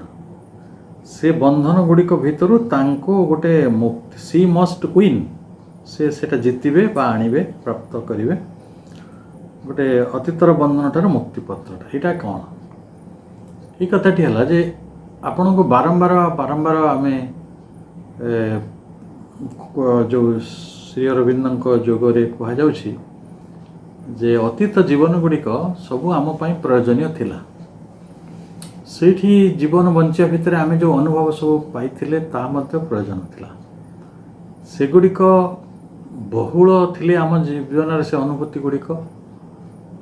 ସେଥିରେ କିଛି ଅନୁଭୂତି ହେଲା, କିଛି ସତ୍ୟ ଆମେ ପାଇଲେ, କିଛି ଦ୍ୱୈତ ହେଲା, କିଛି ସନ୍ଦେହ ଭିତରେ ରହିଗଲା, କିଛି ସିଦ୍ଧି ହେଲା, କିଛି ଅସିଦ୍ଧି ହେଲା, କିଛି ପ୍ରାପ୍ତି ହେଲା, କିଛି ଅପ୍ରାପ୍ତି ହେଲା, କିଛି ଆନନ୍ଦ ହେଲା, କିଛି ନିରାନନ୍ଦ ହେଲା। ସେ ଯାହା ବି ହେଉ, ତାକୁ ମୋଟାମୋଟି ଦେଖିଲେ ସେଇ ଅତୀତଟି ଗୋଟେ ସବକନସିଏଣ୍ଟ, ଗୋଟେ ପ୍ରକାର ଅବଚେତନ ହେଇକି ଆମ ବନ୍ଧନ ହେଇକି ରହିଛି। ଠିକ୍ ହେଲା? ତେଣୁ ଏଇ ବନ୍ଧନଟି, ମୁଁ ଯଦି ଆପଣ କହିବେ ଯେ ମୋ ଜୀବନରେ ଦୁଃଖ ପାଏ ନାହିଁ, ବଢ଼ିଆ କଥା। କିନ୍ତୁ ଦେଖିବେ ଆପଣ ଦିନେ ଦିନେ ସ୍ୱପ୍ନରେ କଷ୍ଟ ପାଇଥିବେ। ସ୍ୱପ୍ନରେ ଦେଖିବେ ଯେ କିଏ ଗୋଟେ ଆପଣଙ୍କୁ ଗୋଡ଼ଉଛି, ଆପଣ ଏଠି ଭୟ ପାଇଯିବେ, ଝାଳ ବୋହିଯିବ। ତେଣୁ ସେଇଟା ସବୁ ଅବଚେତନରୁ ଉଠି ଆସୁଛି, ସ୍ୱପ୍ନ ଗୁଡ଼ିକ ଅବଚେତନରୁ ଆସୁଛି। ଏଇଟା କାହିଁକି ଆସୁଛି ନା ପାଷ୍ଟ ଲାଇଫ୍ରେ କେବେ ନା କେବେ ଏ ଘଟଣା ସବୁ ଆମର ଘଟିଥିବ, ଅନୁମାନ କରାଯାଏ। ତେଣୁ ଆମେ ଅତୀତ ଜୀବନରୁ ଦୁଇଟା ଜିନିଷ ଆଣିଛୁ। ଗୋଟେ ଅବଚେତନକୁ ନେଇକି ବହୁଛୁ, ଯେଉଁଟା ବିଷୟରେ ଆମେ ପ୍ରବେଶ ପାଉନୁ, ଆମ ଚେତନା ସେଇଠି ପହଞ୍ଚି ପାରୁନାହିଁ, ଆମ ଆଲୋକ ସେଇଠିକି ପାଉନାହିଁ। ସେଇଟା କାରଣ ସେଇଟା ଅବରୁଦ୍ଧ, ସେଇଟା ଅତୀତ ନା, ସେଇଟା ଅବରୁଦ୍ଧ। ସେମିତି ଆପଣ ଗୋଟେ ଘରେ ଲାଇଟ୍ ଜଳାଇଲେ, ସେଇଟା ଚେତନାଟା ହେଲା ଆଲୋକ। ସେତିକି ଜାଗା ଆଲୋକ ପଡ଼ିବ ଯେତିକି ଜାଗା ଉନ୍ମୁକ୍ତ, ଯେଉଁଟା ଅବରୁଦ୍ଧ ଅଛି ସେଇଠି ଆଉ ଆଲୋକ ପଡ଼ିବ ନାହିଁ। ତେଣୁ ଯେଉଁଟା ପାଷ୍ଟ ବଣ୍ଡ ସେଇଟା ହେଉଛି ଅବରୁଦ୍ଧ, ସେଠି ଆଲୋକ ଯିବ ନାହିଁ, ଯାଉନାହିଁ। ତ କାରଣ ଗୋଟେ ସଂସ୍କାରବଦ୍ଧତାକୁ, ଖାଲି ଅବଚେତନାକୁ ନୁହେଁ, ଗୋଟେ ସଂସ୍କାରବଦ୍ଧତାଟାକୁ ମଧ୍ୟ ଆମେ ଅତୀତ ଜୀବନରୁ ଆଣିଛୁ। ଏଇ ଜୀବନରେ ଆମେ ସଂସ୍କାର ମୁକ୍ତ ହେବାକୁ ଚାହୁଁଛୁ ନା ସଂସ୍କାର ଯୁକ୍ତ ହେବାକୁ ଚାହୁଁଛୁ? ଆମକୁ ସମସ୍ତେ ପାଠ ପଢ଼ାଉଛନ୍ତି ଉଲ୍ଟା ପାଠ, ଯେ ସଂସ୍କାର ଯୁକ୍ତ ହୁଅ। କିନ୍ତୁ ଆଧ୍ୟାତ୍ମିକତା ହେଉଛି ଏପରି ଗୋଟେ ଭୂମି, ମୁକ୍ତ ଭୂମି, ଯେଉଁଠି ଆପଣଙ୍କୁ ଗୋଟେ ସିକ୍ରେଟ୍ ନଲେଜ୍ ଦିଆଯାଉଛି ଯେ ସଂସ୍କାର ମୁକ୍ତ ହୁଅ। କାରଣ ସଂସ୍କାର ଗୁଡ଼ିକ ଅନେକ ସମୟରେ ଆମ ଦୁଃଖ, ଦ୍ୱନ୍ଦ୍ୱ ଆଉ ଦ୍ୱୈତତାର କାରଣ ଅଟେ। କାରଣ ଆମେ ଅନେକ କଥା ହୁଏତ ଶିଖିଛୁ, ଯେମିତିକି ରାସ୍ତାରେ ବାଁ ପଟେ ଚାଲିବା, ଏଇଟା ହେଲା ଗୋଟେ କନଭେନ୍ସନାଲ ସଂସ୍କାର ଆମେ ଜନ୍ମ ଧରି ପାଇଛୁ। ଏ ପୃଥିବୀରେ କିଛି ଦେଶ ଅଛି ଯେଉଁଠି ଡାହାଣ ପଟେ ଚାଲନ୍ତି, ନିଶ୍ଚୟ ଅଛନ୍ତି। ଆଉ ତାହେଲେ କେଉଁଟା ସତ୍ୟ? କିଛି ଦେଶ କହୁଛନ୍ତି ବାଁ ପଟେ ଚାଲିବା ଠିକ୍, କିଛି ଲୋକ କହୁଛନ୍ତି ଡାହାଣ ପଟେ ଚାଲିବା ଠିକ୍। ତାହେଲେ କେଉଁଟା ସତ୍ୟ? ନା ଯେତେବେଳେ ଯେଉଁଟା ସୁବିଧା ସେଇ ଅନୁସାରେ ଚାଲିବାଟା ଠିକ୍। ଏଇଟା ହେଉଛି ସଂସ୍କାର ମୁକ୍ତ ଅବସ୍ଥା। ବେଳେବେଳେ ଡାହାଣରେ ଚାଲିଥିବା ଲୋକଟି ବାଁ ପଟେ ଚାଲିଲେ ନିଜକୁ ଗିଲ୍ଟି ଅନୁଭବ କରେ, ଆଉ ବାଁ ପଟେ ଚାଲିଥିବା ଲୋକଟି ଡାହାଣ ପଟେ ଚାଲିଲେ ସିଏ ଗିଲ୍ଟି ଅନୁଭବ କରେ। ଆମ ଜଗତରେ ଭୁଲ ଠିକ୍ ଗୁଡ଼ାକ ଏଇ ବାଟରେ ସଂସ୍କାର ପ୍ରକ୍ରିୟା ଦ୍ୱାରା ନିର୍ମିତ ହେଉଛି। ପାପ ପୁଣ୍ୟର ବୋଧ ତାରି ଭିତରେ ଜନ୍ମ ହେଉଛି। ଆଉ ଏଇ ଜଗତରେ ଅନେକ ମାନସିକ ରୋଗୀ, ଯେଉଁମାନଙ୍କର ସଂଖ୍ୟା ହେଉଛି 99.99, ସେମାନେ ସବୁ ଏଇ ସଂସ୍କାରବଦ୍ଧତା ରୋଗରେ ପୀଡ଼ିତ। ଆପଣଙ୍କୁ ଗୋଟେ ଅତି ଜୀବନ୍ତ ଉଦାହରଣ ଦେବାକୁ ଚାହେଁ, ଯେଉଁଟା ମୁଁ ଆଖିରେ ଦେଖିଛି। ମୋ ଗାଁରେ ମୋର ଜଣେ ସମ୍ପର୍କୀୟ ଭାଉଜ ଥିଲେ। ସେ ଭାଇ ଜଣକ, ସେ ହେଲେ ବଡ଼ ସଂସ୍କାରବାଦୀ। ବିବାହ ଉତ୍ସବ ଗୁଡ଼ାକରେ ଲୋକେ ଯେଉଁ ପାଗଳ ଭଳିଆ ଲକ୍ଷ ଲକ୍ଷ ଟଙ୍କା ଖର୍ଚ୍ଚ କରୁଛନ୍ତି, ସେ ତାର ପକ୍ଷପାତୀ ନୁହେଁ। ମୁଁ ବି ତାର ପକ୍ଷପାତୀ ନାହିଁ, କାରଣ ଜଣେ ବିବାହ କରିବ ବଢ଼ିଆ କଥା, ହେଲେ ତୁମେ 500-300 ଛେଳିଙ୍କ ବିବାହକୁ ନଷ୍ଟ କରିକି ବାହା ହେଉଛ। ସେ 300 ଯିବ, ତାଙ୍କ ବିବାହଟା ସେ ତାଙ୍କ ପିଲା ଛୁଆ ସେ କରିଥାନ୍ତି, ତାଙ୍କ ସଂସାର କରିଥାନ୍ତି। ତୁମେ ତାଙ୍କ ବିବାହକୁ ନଷ୍ଟ କରିକି ତୁମେ ନିଜେ ବିବାହ କରୁଛ। ଆଉ ସେଥିରେ ଅହଙ୍କାର ପ୍ରଦର୍ଶନ ହେଉଛି ଯେ ଆମେ 100ଟା ଆଇଟମ୍ କରିଥିଲୁ, ଆମ ବାହାଘର ଏମିତି ସଜା ହେଇଥିଲା, ଏତେ ଲାଇଟ୍ ଖର୍ଚ୍ଚ ହେଇଥିଲା, ଏତେ ଟଙ୍କା ଖର୍ଚ୍ଚ ହେଇଥିଲା, ଏତେ ଗାଡ଼ି ଆସିଥିଲା। ତା ଭଳି ଗୋଟେ ଭୟଙ୍କର, ମାନେ ମୃତ୍ୟୁ କବଳିତ ଜଗତ, ଯେଉଁଟା ଆମେ ସାବିତ୍ରୀ ଆଲୋଚନା କରୁଛେ, ଏଇଭଳିଆ ଭୟଙ୍କର ମିଥ୍ୟା ବି ଏ ଜଗତରେ ରହିଛି। ମୁଁ ଭାବୁଛି ଦ୍ୟାଟ୍ ଇଜ୍ ଦ, ମାନେ ସବୁଠାରୁ ପୃଥିବୀକୁ ଅନ୍ଧକାର କରିଦେଲା ଭଳି, ସୂର୍ଯ୍ୟଙ୍କୁ ବୁଡ଼େଇ ଦେଲା ଭଳି ଗୋଟେ ଅସତ୍ୟ। ସେ ଯାହା ବି ହଉ, ସିଏ ଭାଇ କ'ଣ କଲେ ତାଙ୍କ ପୁଅ ବାହାର କଲା ବେଳକୁ ଗୋଟେ ସଂସ୍କାର ଭିତରୁ ଚାଲିଗଲେ। ଆଉ ଗୋଟେ କାହାକୁ ଡକାଡକି କଲେନି, ମନ୍ଦିରରେ କ'ଣ 10-15 ଲୋକକୁ ଡାକି ଆଉ ବଡ଼ ଅନୌପଚାରିକ ଢଙ୍ଗରେ ବାହାଘରଟି କରିଦେଲେ। ହେଲେ ଗାଁ ଲୋକ ଯେଉଁମାନେ ଭୋଜି ଖାଇବାରେ ଅଭ୍ୟସ୍ତ, ସେମାନେ ସେ ଭାଉଜ ଗୁଡ଼ାକୁ ଚିଡ଼େଇଲେ, କ'ଣ ଗୋଟେ ପୁଅ ବାହାଘର କଲୁ, କାହାକୁ ଡାକିଲୁନି, କିଛି କଲୁନି, ଶଙ୍ଖ ବାଜିଲା। ସିଏ ଜଣକୁ ଶୁଣିଲା, 2 ଜଣ ଶୁଣିଲା, 3 ଜଣ ଶୁଣିଲା, 4-5 ଜଣ ଶୁଣିଲା ପରେ ସେ ପାଗଳ ହେଇଗଲା, ସେ ଗନ୍ ମ୍ୟାଡ୍। ତ ଆମ ପ୍ରକୃତରେ ଆମ ଜୀବନର ସମସ୍ୟା ସେଇଟା, କାରଣ ଆମେ ଏଇ ପୁରାତନ ପନ୍ଥାରେ ବଞ୍ଚିବାର, ଦେଖନ୍ତୁ ମୁଁ ଗୋଟେ ସତ୍ୟ କଥା କହୁଛି, ଆମେ ମରିବାରେ ବି ଏତେ ଅଭ୍ୟସ୍ତ ଯେ ଜଣେ ଲୋକ ଯଦି ଘୋଷଣା କରିଦିଏ ଯେ ମୁଁ ଆମର ହେଇଗଲି, ମୁଁ ଆଉ ମରିବିନି, ତ ଲୋକ ତାକୁ ପାଗଳ କହିବେ, ଏଇ ଲୋକଟା ପାଗଳ ହେଇଯାଇଛି। କାରଣ ଏ ସତ୍ୟର, ତାଙ୍କ ପାଇଁ ସତ୍ୟଟି କ'ଣ? ମୃତ୍ୟୁ। ତେଣୁ ଇଏକୁ ଏ ସତ୍ୟର ବିରୁଦ୍ଧ ଆଚରଣ କରୁଛି, ଇଏ କ'ଣ ଗୋଟେ ଏମିତି ଉଲ୍ଟା କଥା କହୁଛି। ତେଣୁ କଥା ହେଲା ଯେ ଏଇ ହେଉଛି ଆମର ପାଷ୍ଟ ବଣ୍ଡ, ଏଇ ଯେଉଁ ଅତୀତର ସଂସ୍କାର, ଅତୀତର ଅବଚେତନା, ଇକୁ ଆମ ବାନ୍ଧି ରଖିଛି। ଆଉ ସେଇଟାକୁ ଶ୍ରୀଅରବିନ୍ଦ ଆହୁରି ବଢ଼ିଆ ଶବ୍ଦରେ କହୁଛନ୍ତି, ଆନ୍ ଓଲ୍ଡ ଆକାଉଣ୍ଟ ଅଫ୍ ସଫରିଂ ଏକ୍ସଜଷ୍ଟ। ଏ ଯେଉଁ ପୁରୁଣା ଜୀବନ, ତାର ଆକାଉଣ୍ଟ ଖାତାଟି କେବେ ସରେ ନାହିଁ। ସେଟା ସଫରିଂ, ସେଇଟା ସେଇ ହିସାବ ଖାତାଟା ସେଇଠୁ ଆସେ, ଯନ୍ତ୍ରଣାର ହିସାବ ଖାତାଟା, ସେଇଟାକୁ ସାରିବାକୁ ପଡ଼ିବ, ଏକ୍ସଜଷ୍ଟ କରିବାକୁ ପଡ଼ିବ, ବାକିଟା ଚୁକେଇବାକୁ ପଡ଼ିବ। ଏଇ ଯେଉଁ କଥାଟିକୁ ଲାଇଫ୍ ଡିଭାଇନ୍ ପୁସ୍ତକରେ ବଡ଼ ଚମତ୍କାର ଭାବରେ କୁହାଯାଇଥିଲା ଯେ ଆମେ ସମସ୍ତେ, ଆମ ଜୀବନର ଗୋଟେ ହିସାବ ଖାତା ଅଛି। ସେ ହିସାବ ଖାତାରେ ଆମେ କ'ଣ କରୁ? ସୁଖ ଗୁଡ଼ାକୁ ଲେଖୁନା, ଦୁଃଖ ଗୁଡ଼ାକୁ ଲେଖୁ। ତାପରେ ଶେଷରେ କ'ଣ କହୁ ନା ଦୁଃଖର ପରିମାଣଟି ସୁଖର ପରିମାଣ ଠାରୁ ବହୁତ ବେଶୀ ଆମେ କହୁ। କିନ୍ତୁ ପ୍ରକୃତରେ ସୁଖର ପରିମାଣ ଦୁଃଖର ପରିମାଣ ଠାରୁ ବହୁତ ବେଶୀ। ଦୁଃଖଟା ହେଉଛି ନେଗ୍ଲିଜିବୁଲି ସ୍ମଲ୍। ମନେ କରନ୍ତୁ ଆପଣଙ୍କ କାନ, ଆଖି, ଦାନ୍ତ, ସେଗୁଡ଼ାକ ଗୋଟେ ଆୟୁଷ ଭିତରେ, 80 ବର୍ଷ ଆୟୁଷ ଭିତରେ ଆପଣଙ୍କୁ ମାତ୍ର 70-80 ଘଣ୍ଟା କଷ୍ଟ ଦେଇଥିବ। 8 ଦିନ ବି ପୁରା କଷ୍ଟ ପାଇନଥିବେ, କାହା ପାଇଁ ଘଟୁଛି ସେଇଟା ହେଉଛି ଏକ୍ସେପସନାଲ୍, ଛାଡ଼ି ଦିଅନ୍ତୁ। କିନ୍ତୁ ନହେଲେ 80 ବର୍ଷରୁ ଆପଣ 72 ବର୍ଷ ସୁଖରେ ରହିଲେ, ଆଉ 8 ବର୍ଷ ଦୁଃଖରେ ରହିଲେ। କିନ୍ତୁ ଆମେ ଯେତେବେଳେ ଜୀବନର ସମଟା ଖୋଜୁ, ହିସାବ ଖାତାରେ ଆମେ କ'ଣ ଲେଖିଥାଉ? ବେଶୀ ଲେଖିଥାଉ ଦୁଃଖଟାକୁ। ତେଣୁ ଫଳତଃ କ'ଣ ହୁଏ? ଆମେ ଯାଇକି କହୁ ଯେ ଜୀବନ ଦୁଃଖମୟ। ଏଇ ଯେଉଁ ହିସାବ ଖାତାଟା, ଏଇଟା ହେଉଛି ଆକାଉଣ୍ଟ ଅଫ୍ ସଫରିଂ। ଏ ଯନ୍ତ୍ରଣାର ଖାତାଟାକୁ ଧରିକି ଆମେ ବୁଲୁଛୁ ସବୁବେଳେ, ତାକୁ ଏଡଜଷ୍ଟ କରିବାକୁ ପଡ଼ିବ, ସାରିବାକୁ ପଡ଼ିବ। ଦେଖନ୍ତୁ, ହିସାବ ଚୁକେଇବା କଥାଟା କୁହନ୍ତିନି, ମୋର ସାଧାରଣତଃ ମଣିଷ ଯେତେବେଳେ ମରିବାକୁ ଥାଏ କି ଯେ ଭାବେ ଯେ ମୋର ବୟସ ହେଲାଣି, ସେ କହେ ନା ମୁଁ ସବୁ ଏଇ ଦୁନିଆର ହିସାବ ସବୁ ତୁଟେଇ ସାରିଲିଣି। ଯିଏ ହିସାବ କିତାବ ଏ ଜୀବନରୁ ତୁଟେଇ ପାରୁନାହିଁ, ଏ ସଂସାରରୁ ତୁଟେଇ ପାରୁନାହିଁ, ମୋହ ମାୟାଗ୍ରସ୍ତ ହେଇକି ରହିଛି, ସିଏ ତାର କ୍ଷୁଦ୍ରତା ଗୁଡ଼ିକ ଭିତରେ ବଞ୍ଚିକି ରହିଛି। କାହା ଉପରେ ରାଗ ରଖିଛି, କାହା ଉପରେ ଅନୁରାଗ ରଖିଛି, କାହା ଉପରେ ତାର କ୍ରୋଧ ରହିଛି, କାହା ଉପରେ ତାର ଈର୍ଷା ରହିଛି, ଏମିତି ସବୁ ଏଣ୍ଟାଙ୍ଗଲମେଣ୍ଟ, ଏଗୁଡ଼ା ସବୁ ବନ୍ଧନ। ଏଇ ଯେଉଁ ବନ୍ଧନ ସବୁ ରହିଛି, ସେଇଟାକୁ ତୁଟେଇବାକୁ ପଡ଼ିବ ଏବଂ strike out from time the soul's long compound ଡେପ୍ଟ। ଆମ ଆତ୍ମା, ଆମ ଯେଉଁ କାଳର ହିସାବ ଖାତାରେ, ଟାଇମ୍ସ ଫ୍ରମ୍ ଦ ଟାଇମ୍, କାଳର ହିସାବ ଖାତାରୁ ଷ୍ଟ୍ରାଇକ୍ ଆଉଟ୍ କରିବାକୁ ପଡ଼ିବ, ମାନେ କାଟିବାକୁ ପଡ଼ିବ। କ'ଣ କାଟିବେ ନା ଦି ସୋଲ୍ସ ଲଙ୍ଗ କମ୍ପାଉଣ୍ଡ ଡେପ୍ଟ। କାଳର ଖାତାରୁ ଆମେ, ନିୟତିର ଖାତାରୁ ଅନେକ ସମୟରେ ଋଣ ଆଣିଛୁ। ସେ ଋଣଟା କ'ଣ? ଚକ୍ରବୃଦ୍ଧି, କମ୍ପାଉଣ୍ଡ ଡେପ୍ଟ। ଚକ୍ରବୃଦ୍ଧି ସୁଧ ତ ଆପଣ ବେଟର ବୁଝନ୍ତି। ମାନେ କ'ଣ ହୁଏ? ଆପଣ ମୂଳଧନ କିଛି 100 ଟଙ୍କା ଆଣିଲେ, ତାର ସୁଧ ହେଲା 20 ଟଙ୍କା, ତ ବର୍ତ୍ତମାନ ସମୂଳ ସୁଧରେ ଆପଣଙ୍କୁ ପୁଣି ସୁଧ ଦେବାକୁ ପଡ଼ିବ। ଚକ୍ରବୃଦ୍ଧି ହେଲା ଏଇଟା। ଅର୍ଥାତ୍ ଆପଣ ପ୍ରଥମେ ଯେତେବେଳେ ଗୋଟେ ଜୀବନ ଆଣିଥିଲେ, ସେଇଠି ଆପଣ କିଛି ଅବଚେତନ, କିଛି ସଂସ୍କାର ସଂଗ୍ରହ କରିଥିଲେ। ଦ୍ୱିତୀୟ ଜୀବନ ଆସିଲା, ସିଏ ବର୍ତ୍ତମାନ ବଢ଼ିଲା, ଆପଣ ଅବଚେତନା ବି ବଢ଼ିଲା, ସଂସ୍କାର ବି ବଢ଼ିଲା। ତ ଯେତେବେଳେ ଆପଣ ନିଜେ ଗୋଟେ ଅନୁମାନ କରନ୍ତୁ, ମନେ କରନ୍ତୁ ଜଣେ ବ୍ୟକ୍ତିଙ୍କୁ 100ଟି ଜୀବନ ମିଳିସାରିଛି, ଆଉ ସେ 100 ଥର କିଛି ନା କିଛି ସଂସ୍କାରବଦ୍ଧତା ଦ୍ୱାରା ନିଜକୁ ବାନ୍ଧିଛନ୍ତି। କାରଣ ତାଙ୍କ ଚାରିକଡ଼େ ସଂସ୍କାରର ପରିମାଣଟା ଏତେ ବେଶୀ ହେଇଯିବ ଯେ ସିଏ କ'ଣ କରିବେ, ନିଜେ ଗୋଟେ ମୁକ୍ତ ଜୀବନ ବଞ୍ଚିପାରିବେନି।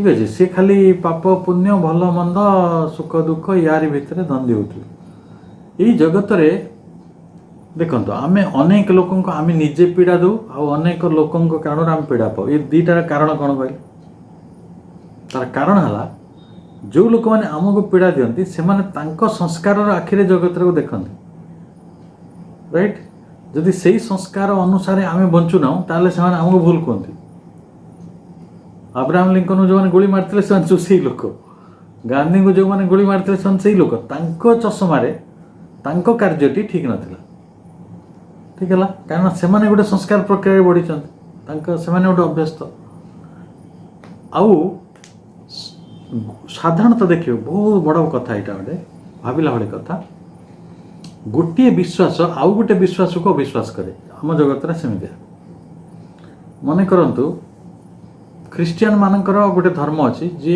बाइबल कि जीशु ख्रीस्ट सत्य को आधार कर बढ़ी उठुचे से गोटे विश्वास बिलीफ सिस्टम बुद्धंकर गोटे बिलीफ सिस्टम अच्छी बुद्ध को आधार करी त्रिपिटक को आधार करी गोटे धर्म बढ़ी उठी तेणु सी भी गोटे विश्वास किंतु बाइबल को विश्वास करुवा लोक मैंने त्रिपिटक को विश्वास करुवा लोक को विश्वास करते एवं त्रिपिटक को विश्वास करुवा लोक मैंने बाइबल को विश्वास करुवा लोक मैंने विश्वास करते ये दुईटा हुए ये जो विद्वेष रही सब तार मूल कारण से देखु मु गोटे बाटर जीवन बंचे जोटा आपण को पसंद ना तेणु आप मत समालोचना करेंगे आपण गोटे बाटर जीवन बंचती जोटा मत पसंद ना ताले ये जो मो बाटा मुझे कौट पाइली मो संस्कार बोधतार पाई यहाँ हूँ पास्ट बंड यहाँ सब पुरातन जीवन बंधन गुड़िक कारण मुझे आखिरे दुनिया देखी मत से ही कहुई मुझे आहरी केते उदाहरण दे पारे आम जगत केते भयंकर अवस्था अच्छी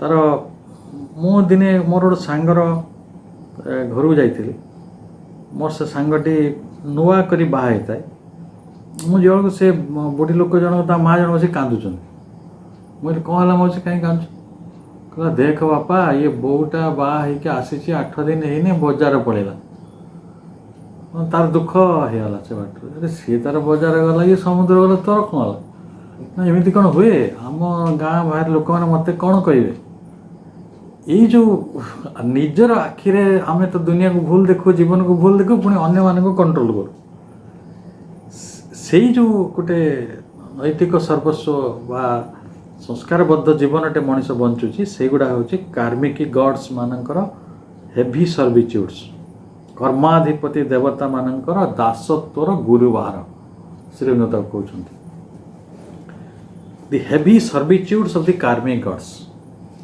ये कर्माधिपति देवता माने रही बुझुचे आम कार्मिक गॉड्स कौन जे से जो कर्माधिपति देवता माने एतिकी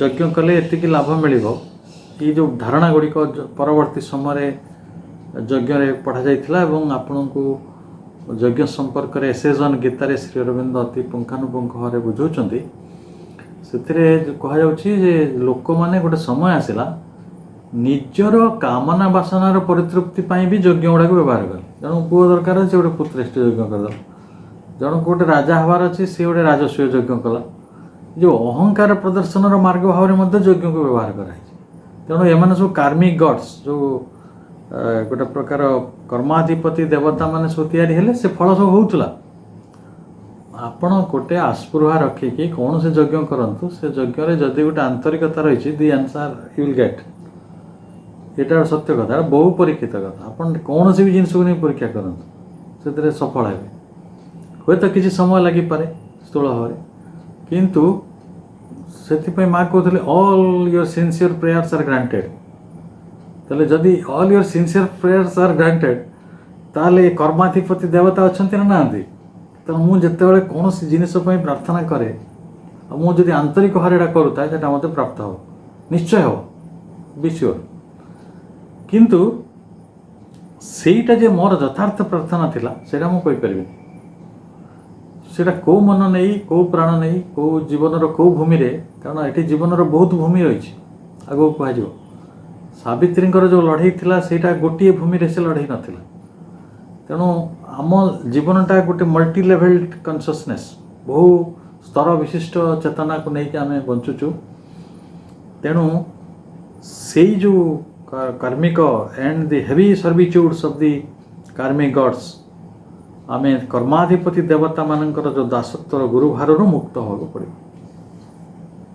ଆଉ କ'ଣ ନା ଦି ସ୍ଲୋ ରିଭେଞ୍ଜ ଅଫ୍ ଅନଫରଗିଭିଂ ଲ। ଏଇ ଯେଉଁ ଅନଫରଗିଭିଂ ଲ ମାନେ ଯେଉଁଟା କେବେ କ୍ଷମା ଦେବନି, କ୍ଷମା ଶୂନ୍ୟ ଧର୍ମ। ଆଉ ସିଏ ବିଶ୍ୱବିଧାନ, ସେ କ'ଣ କରେ ପ୍ରତିଶୋଧ ବି ନିଏ। କେମିତି ଦେଖନ୍ତୁ, ବର୍ତ୍ତମାନ ମୁଁ ଆପଣଙ୍କୁ ଗୋଟେ ରୁଲ୍ କହୁଛି। ରୁଲ୍ ହେଲା ଜନ୍ମ ହେଲେ ମରିବାକୁ ପଡ଼ିବ, ହେଲା ନା ବିଶ୍ୱବିଧାନ। ଇଟ୍ ଇଜ୍ ସ୍ଲୋ, କିନ୍ତୁ ଏଇଟା ଗୋଟେ ଜୀବନ ଉପରେ ପ୍ରତିଶୋଧ ହେଉଛି କି ହେଉନି? ଆଚ୍ଛା, ଯଦି ଜୀବନ ଅଛି ତାହେଲେ ଆପଣ ଯନ୍ତ୍ରଣା ଭୋଗିବାକୁ ପଡ଼ିବ। ଏଇଟା ବି ଗୋଟେ ସ୍ଲୋ ରିଭେଞ୍ଜ, ଏଇଟା ବି ବିଶ୍ୱବିଧାନ, ଏଇଟା ବି ଗୋଟେ ଅଟଳ ବିଶ୍ୱବିଧାନ। ଯେଉଁଟା ଅନଫରଗିଭିଂ ବଲ ବଦଳିବନି, ଆପଣଙ୍କୁ ଏଇ ବାଟରେ ଅଛି। କିନ୍ତୁ କବି କହୁଛନ୍ତି ଏଇଟା ବଦଳିବା ଉଚିତ, ଅଲ୍ଟର୍ଡ ଇଟ୍ ମଷ୍ଟ। ନେଚର ସାର୍ସ ଇକୋନୋମି ହେଲା ଏଇଗୁଡ଼ାକ। ଏଇ ଯେଉଁ କଜ୍ ଆଣ୍ଡ ଇଫେକ୍ଟର ଦୁନିଆ ରହିଛି, କାର୍ମିକ ଗଡ୍ସ ମାନଙ୍କର ସର୍ଭିଚ୍ୟୁଡ୍ସ ରହିଛି, ବା ସୋଲ୍ର ଲଙ୍ଗ୍ କମ୍ପାଉଣ୍ଡ ଡେପ୍ଟ ରହିଛି ଟାଇମ୍ ପାଖରୁ, ବା ଗୋଟେ ଏନ୍ ଆକାଉଣ୍ଟ ଅଫ୍ ସଫରିଂ ଆମ ପାଖରେ ରହିଛି, ବା ପାଷ୍ଟ ବଣ୍ଡର ଏକୁଟାନ୍ସ ଆମକୁ ଦରକାର ପଡ଼ୁଛି। ମୁଁ ଏଇ ଶବ୍ଦ ଗୁଡ଼ିକ କାହିଁକି ଉଚ୍ଚାରଣ କରୁଛି ନା ଏଇ ଶବ୍ଦ ଗୁଡ଼ିକରେ ହିଁ ଏଇ ସତ୍ୟ ଗୁଡ଼ିକର ମହିମା ଲୁକାୟିତ ହେଇକି ରହିଛି। ଏବଂ ଏଇ ଶବ୍ଦ ଭିନ୍ନ ଆମେ ଅନ୍ୟ ଶବ୍ଦରେ ସେଇ କଥାଟିକୁ ପ୍ରକାଶ କରିବା ବହୁ ସମୟରେ ଜଟିଳ। ତେଣୁ ଯଦି ଆମେ କ'ଣ ଚାହିଁବା ତାହେଲେ ଏ କଥା କାହିଁକି ଘଟିଛି, ଆମକୁ ଯେଉଁଟା ଦରକାର ନଥିଲା ତାହେଲେ ଈଶ୍ୱର ଆମକୁ ପୁଣି କାହିଁକି ଦେଲେ? କାର୍ମିକ ଗଡ଼ ଯଦି ଦରକାର ନଥିଲେ, ଯଦି ସଫରିଂ ଅଫ୍ ଆକାଉଣ୍ଟ ଆମକୁ ଦରକାର ନଥିଲା, ଯଦି ଆମକୁ ସୋଲ୍ ଆମର ଡେପ୍ଟ କରିବାକୁ ଦରକାର ନଥିଲା, ସଂସ୍କାରବଦ୍ଧତା ଆମକୁ ଦରକାର ନଥିଲା, ସେଗୁଡ଼ା ସବୁ ଆସିଲା କାହିଁକି? ଏଇଥିପାଇଁ ଆସିଲା and the deep need of universal pain and hard sacrifice and tragic consequence। ତେଣୁ ବିଶ୍ୱ ବେଦନାର ଯେଉଁ ଘୋର ଆବଶ୍ୟକତା ବର୍ତ୍ତମାନ ରହିଛି, ମଣିଷର ଯେଉଁ କଠୋର ବଳିଦାନ ରହିଛି, ହାର୍ଡ ସାକ୍ରିଫାଇସ୍, ଆଉ କ'ଣ ଅଛି ଟ୍ରାଜିକ୍ କନସିକ୍ୱେନ୍ସ, ଜୀବନର ଯେଉଁ ଦୁଃଖଦାୟୀ ପରିଣାମ ସବୁ ରହିଛି, ଏଇ ସବୁ ଗୁଡ଼ିକର ଅବସାନ ଘଟାଇବାକୁ ପଡ଼ିବ। ଏ କଥାଟା ମାନି ନେବାରେ ଅସୁବିଧା କ'ଣ ଯେ ଆମମାନଙ୍କ ପାଇଁ ମୃତ୍ୟୁ ଏଇଥିପାଇଁ ଆସୁଛି ଯେ ଆମ ଚେତନା, ଆମର ମନ, ପ୍ରାଣ, ଶରୀର ଏପର୍ଯ୍ୟନ୍ତ ରୂପାନ୍ତରିତ ହୋଇନାହିଁ। ଏଇଭଳି ଗୋଟେ ଅବସ୍ଥାରେ ଯଦି ଆମକୁ ଅମରତ୍ୱ ଦିଆଯିବ, ଆମେ ରହିପାରିବା? ଆରେ ଆମକୁ ମରିବାକୁ ପଡ଼ୁଛି ତ, ଏତେ ଜମି ବାଡ଼ି ପାଇଁ ହଣାକଟା ହେଉଛି, ଏଇଟା ମୋର, ଏଇଟା ତୋର, ଲୋକେ ଆକାଶକୁ ବି ଭାଗ କରିଲେଣି, ସେ ଆକାଶରେ ସୀମା ଦେଇ ଦେଉଛନ୍ତି। ତ କିଏ କରୁଛି ଯେଉଁ କାମ ମୁଁ କହିପାରିବି? ଏଇଟା ହେଲା ମୋ ଆକାଶ, ସେଇଟା ହେଲା ତା ଆକାଶ, ସେଇଟା ସୂର୍ଯ୍ୟଙ୍କୁ ବି ଭାଗ କରିବେ କହୁଛନ୍ତି, ଆଲୋକକୁ, ପବନକୁ ବି ଭାଗ କରିବେ, କରିସାରିଲେଣି। ସୋ ଏଇ ଯେଉଁ ମଣିଷର ବ୍ରେନ୍, ପଲିଟିକାଲ ବ୍ରେନ୍ ପର୍ଟିକୁଲାରଲି, ସେମାନେ they can do any proceed to any extent, ସେମାନେ କୌଣସି ଦିଗକୁ ଯାଇପାରିବେ। ତେଣୁ ଆକାଶକୁ ଭାଗ କରିଥିବା, ଅକ୍ଷାଂଶ ଦ୍ରାଘିମା ତିଆରି କରିଥିବା, ପଲିଟିକାଲ ଭୂଖଣ୍ଡ ଗୁଡ଼ିକୁ ନିଜ ଦେଶ, ନିଜ ଜାତି ନାଁରେ ଭାଗ କରିଥିବା ଲୋକମାନେ ଆଉ ଚନ୍ଦ୍ର ପୃଷ୍ଠରେ ବି ନିଜର ଆଧିପତ୍ୟ ବିସ୍ତାର କରିବାକୁ ଚେଷ୍ଟା କରୁଛନ୍ତି, ମଙ୍ଗଳ ପୃଷ୍ଠରେ ବି ଆଧିପତ୍ୟ ବିସ୍ତାର କରୁଛନ୍ତି। କେତେବେଳେ ଭାଗ୍ୟ ଭଲ ଈଶ୍ୱରଙ୍କୁ ଦେଖା ଦେଉନାହାନ୍ତି, ନହେଲେ ଈଶ୍ୱରଙ୍କୁ ବି ତାଙ୍କର ବୋଲି କହିକି ସେ ତା ବି ହେଉଛି।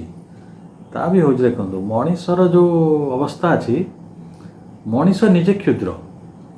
ଯେଉଁ କଥାଟା ଡିସେଣ୍ଡ କରିଛି ମୁଁ ସେଇଟା କହୁଛି, ମୋତେ ଏ କଥାଟା ଆସିଛି ଯେ ମଣିଷ ନିଜେ କ୍ଷୁଦ୍ର, ତେଣୁ ଭଗବାନଙ୍କୁ ସେ କ୍ଷୁଦ୍ର ବନେଇବାକୁ ଚାହୁଁଛି। ତାଙ୍କୁ ଗୋଟେ ମନ୍ଦିରରେ ଜବରଦସ୍ତି ପୁରେଇକି ଏ ଗୋଟେ କାଠ ପଥର ଆଣିକି ଏଇଟା ହେଲା ଭଗବାନ, ତାକୁ ଚାବି ପକେଇ ଦେଇ, ସେ ଭାବି ନ ପାଇବ ତା ଶାନ୍ତି ନାହିଁ, ଚାବି ପକେଇ ଦେଇ ବୁଲିବ। କ'ଣ ନା ମୋ ଗଡ଼ ଅଛନ୍ତି ମୋ ମନ୍ଦିରରେ, ମୁଁ କାଲି ସକାଳୁ ଗଲେ ତାଙ୍କୁ ଖୋଲିବି, ମୋ ଇଚ୍ଛାରେ ଦେବି। ମୋ ଇଚ୍ଛା ହେଲେ ସେ ଗାଧେଇବେ, ମୋ ଇଚ୍ଛା ହେଲେ ସେ ଲୁଗା ପିନ୍ଧିବେ, ମୋ ଇଚ୍ଛା ହେଲେ ସେ ଖାଇବେ, ଆଉ ମୁଁ ଯଦି ଇଚ୍ଛା ନ କରିବି ସେ ବି ଉପାସରେ ମରିଯିବେ। ଭଗବାନଙ୍କୁ ଏତେ ଦୁଃଖରେ ଆମେ ରଖିପାରିବାର କ୍ଷମତା ଅଛି।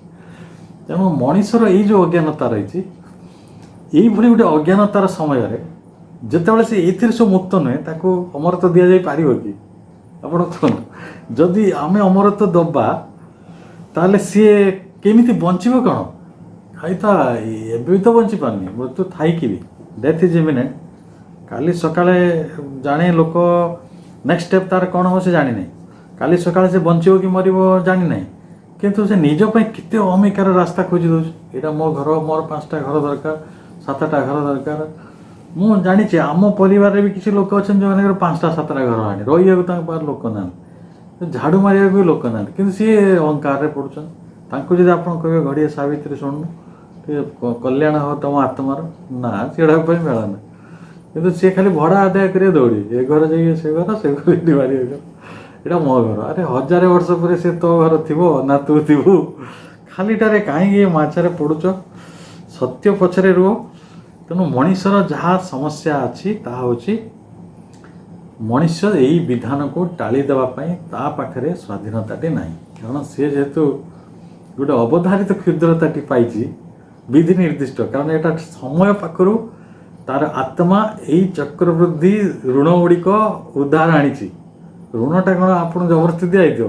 ଆପଣ ଉଦ୍ଧାର କରି ଆଣିଥିବେ ନା। କାହିଁକି ଆଣିଛନ୍ତି?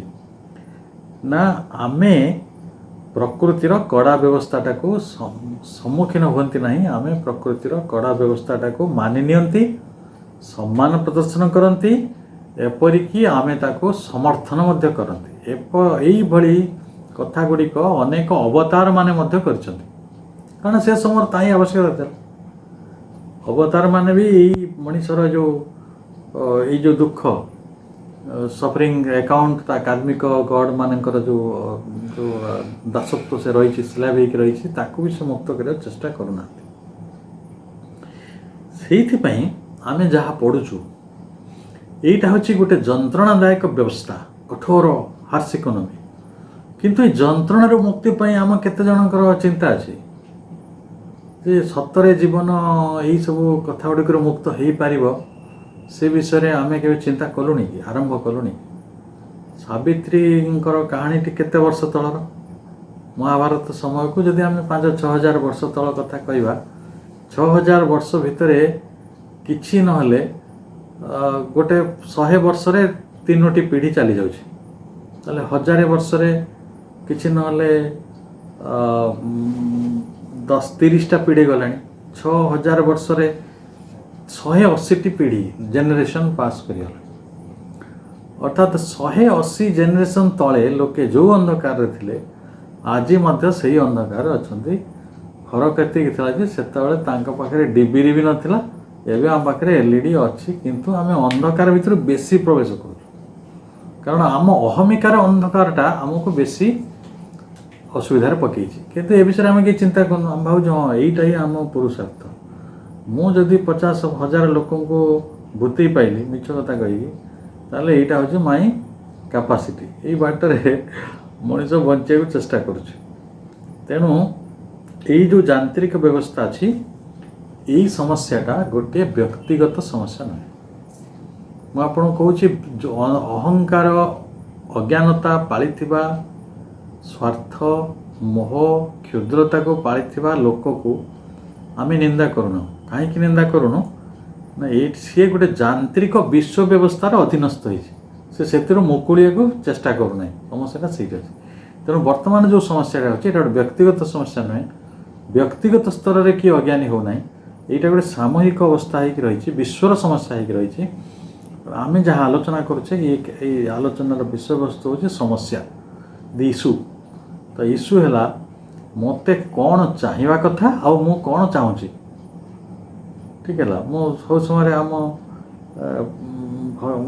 ପିଲାମାନଙ୍କୁ ଥଟ୍ଟାରେ କହେ, ସେଇଠି ମନେ ପକାଇ ଦେଉଛି ଆପଣ, ଯଦି ବାଇଚାନ୍ସ ଭଗବାନ ଆମକୁ ଦେଖା ହେଇଗଲେ ଆମେ କ'ଣ ମାଗିବା କହିଲେ? ଆମ କ୍ଲବ ପାଇଁ ଘର ମାଗିବା, ନହେଲେ ଗୋଟେ କ୍ରିକେଟ କିଟ୍ ମାଗିବା, ଆଉ ନହେଲେ କିଏ ଗରିବ ଲୋକଟା ହେଇଥିଲେ ଅଟା 5 କେଜି ମାଗିବା। ଏହା ହିଁ ଆମ ପ୍ରାର୍ଥନା। ଅମରତ୍ୱ ଦିଗକୁ, ଜ୍ଞାନ ଦିଗକୁ, ଆଲୋକ ଦିଗକୁ ଆମ ପ୍ରାର୍ଥନା ଏପର୍ଯ୍ୟନ୍ତ ଯାଇପାରି ନାହିଁ। ତାର କାରଣ ସେଇଟା ଯେ ଗୋଟେ ଆବଶ୍ୟକତା, ଅମରତ୍ୱ ଯେ ଏକ ଆବଶ୍ୟକତା, ଏ କଥାଟି ସାଧାରଣ ମଣିଷ ଭାବିପାରୁନି। କାହିଁକି ଭାବିପାରୁନି?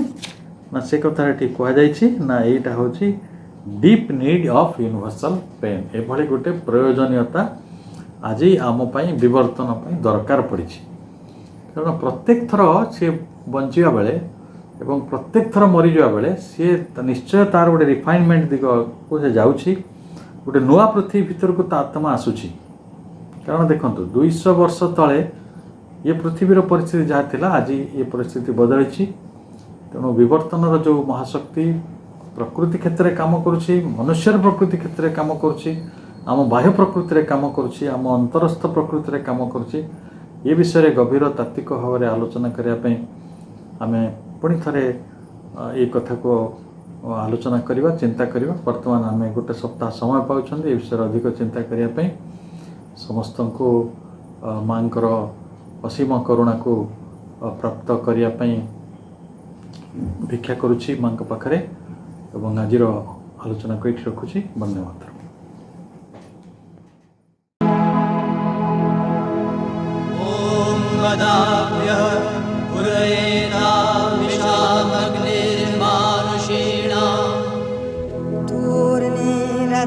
सदा नभः ॐ सवान् विश्वाय भिजुजः क्रतुर्देवानाममृक्तः अग्निस्तु विश्वस्तमः